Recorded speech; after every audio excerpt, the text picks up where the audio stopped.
घर कैसे अवैध है ये बताना जरूरी होगा कि जिस घर पर कार्रवाई की जा रही है वो किस तरह से इलीगल है। केवल इलीगल कंस्ट्रक्शन के नाम पर अगर सुप्रीम कोर्ट ने ये कह दिया है कि इलीगल कंस्ट्रक्शन है और उस पर कार्रवाई कर सकते हैं, तो इसका मतलब ये नहीं है कि आप मनमाने तरीके से कार्रवाई करेंगे। आपको वीडियोग्राफी भी करानी होगी और आपने जो नोटिस भेजा है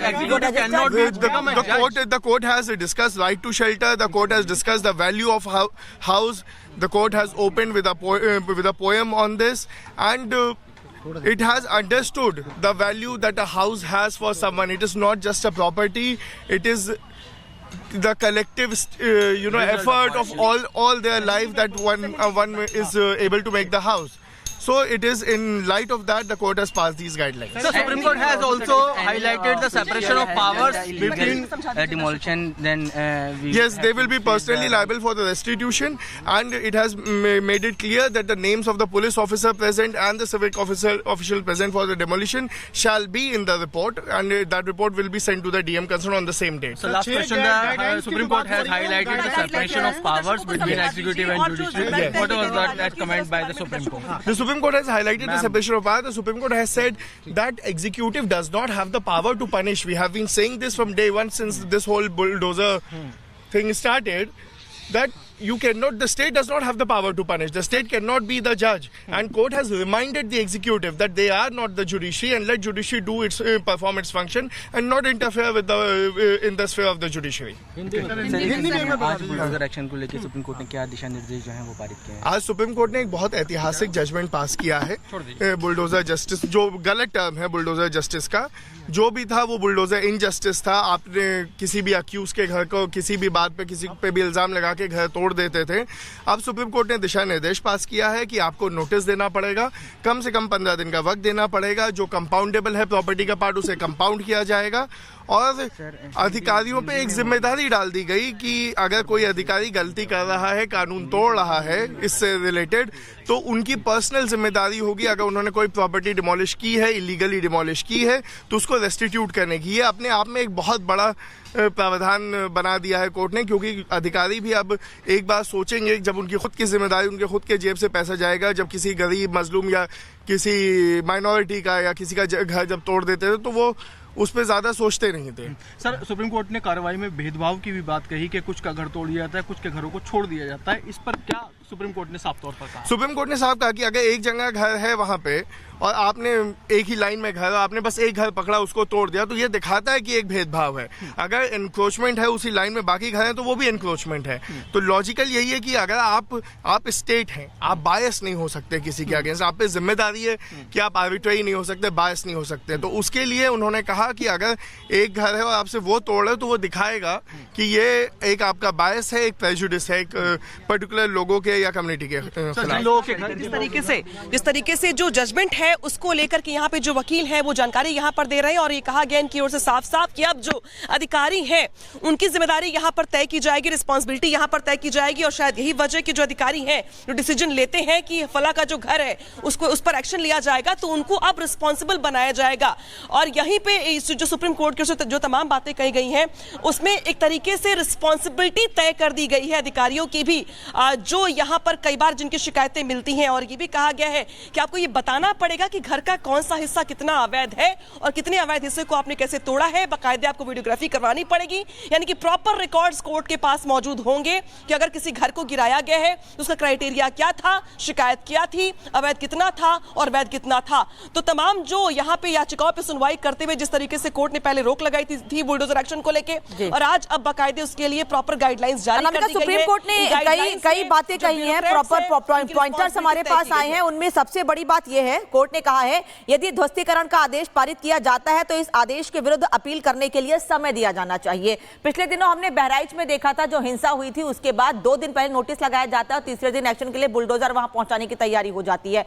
तो क्या यह माना जाए कि बहराइच के मामले को लेके या दूसरे कई मामले ऐसे सामने आए जहां पर नोटिस चस्पा करके तुरंत एक्शन लेने की तैयारी की गई है, इस वजह से कोर्ट को टिप्पणी करनी पड़ी कि आपको प्रॉपर टाइम देना होगा नोटिस चस्पा करने के बाद भी?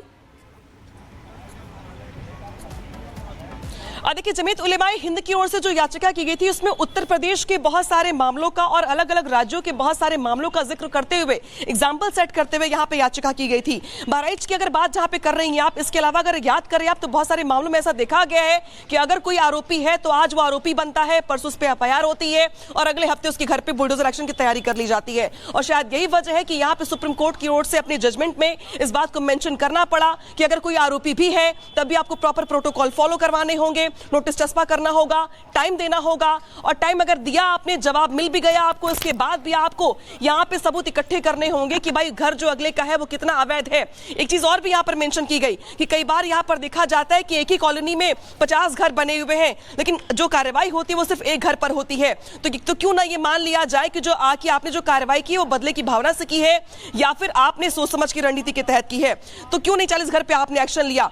एक तरीके से यहाँ पे सुप्रीम कोर्ट की ओर से एक प्रयास ये किया गया है कि जो इस तरीके की कार्रवाइयां होती हैं या जो हमने कुछ एग्जांपल्स देखे, आपने जिक्र किया बहराइच का, मैं कुछ एग्जांपल और भी देना चाहूंगी आपको। जिस तरीके से अगर हम बात करें प्रयागराज की या वाराणसी की या अयोध्या की, जहां पे बुलडोजर एक्शन लिया गया, बिल्कुल वो तो उसमें तमाम कितना वक्त लिया गया, नामिका देखे हैं और वही सवाल आपसे करना चाहेंगे इन एग्जांपल्स को देखने के बाद और सुप्रीम कोर्ट ने जिस तरीके से फैसला सुनाया है, जो गाइडलाइंस जारी की हैं, उनके बाद जो मनमानी हो जाती थी हम देखते थे और पिछले मामलों का जिक्र आपने कर ही दिया है, क्या उस मनमानी पर पूर्णतः लगाम लगेगी, एक विराम लगेगा?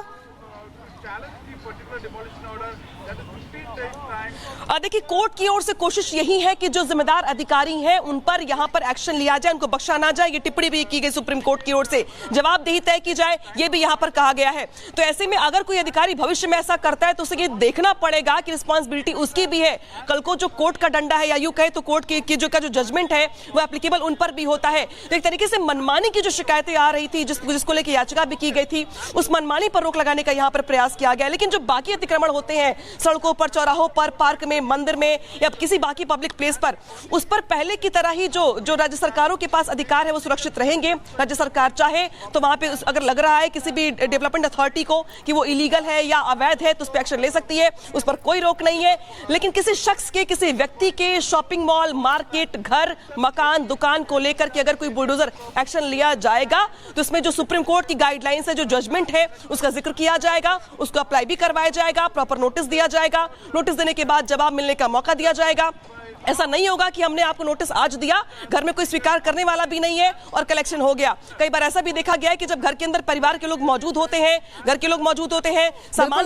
जिस तरीके से आपकी हाईलाइट पॉइंट्स बता रही है सुप्रीम कोर्ट की तरफ से क्या कुछ टिप्पणी की गई है, इसमें एक और चीज ऐड ऑन करना चाहूंगी। जिस तरीके से सुप्रीम कोर्ट ने कहा है कि सत्ता का दुरुपयोग नहीं किया जाना चाहिए, ये भी एक अहम टिप्पणी है और साफ तौर पर कहा है कि अगर एक आरोपी है, एक आरोपी की वजह से सीधे सीधे डिमोलिशन नहीं होना चाहिए, इसको लेकर के प्रॉपर कारण बताओ, नोटिस जारी किया जाना चाहिए और एक आरोपी की वजह से पूरे परिवार को यहां पर जिस तरीके से कहे तो उसे कहीं ना कहीं सफर ना करना पड़े। पूरे परिवार में अगर महिलाएं भी है, बच्चे भी है, वो सड़कों पर ना आए, इस पर भी ध्यान देना चाहिए। देखिए, सुप्रीम कोर्ट ने दो बहुत महत्वपूर्ण बातें कही। उन्होंने कहा कि महिलाओं को, बच्चों को रात में अंधेरे में घर के बाहर देखना, सड़क पे देखना सुखद नहीं होता। और जो जिक्र किया आपने राज्य सरकारों को लेकर के, तो सुप्रीम कोर्ट की बहुत बड़ी टिप्पणी आज निकल के सामने है जब उनकी ओर से कहा गया कि कार्यपालिका न्यायपालिका की जगह नहीं ले सकता, यानी कि आप जजमेंट नहीं ले सकते हैं कि कौन गुनहगार है, किस पे कितना एक्शन लेना है, कितनी बड़ी कार्रवाई करनी है। कार्यपालिका न्यायपालिका की जगह नहीं ले सकता है। न्यायपालिका अलग है डिसीजन लेने के लिए, कार्यपालिका अपना काम करे, जो प्रशासनिक कामकाज है वो करे। तो ये टिप्पणी अपने आप में बहुत बड़ी है उन ब्यूरोक्रेट्स को लेके के लिए, उन अधिकारियों के लिए जो कम से कम अपने नंबर बढ़ाने के लिए या कई बार मनमाने तरीके से मनमानी करते हुए कोई बड़ा एक्शन ले लेते हैं या पूरे के पूरे कॉलोनी के घरों को गिरा दिया जाता है, महिलाओं बच्चों को रोड पे छोड़ दिया जाता है।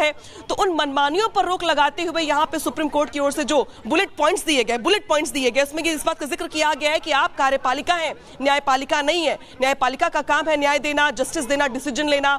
आप कार्यपालिका है, कार्यपालिका रिप्लेस नहीं कर सकता न्यायपालिका से।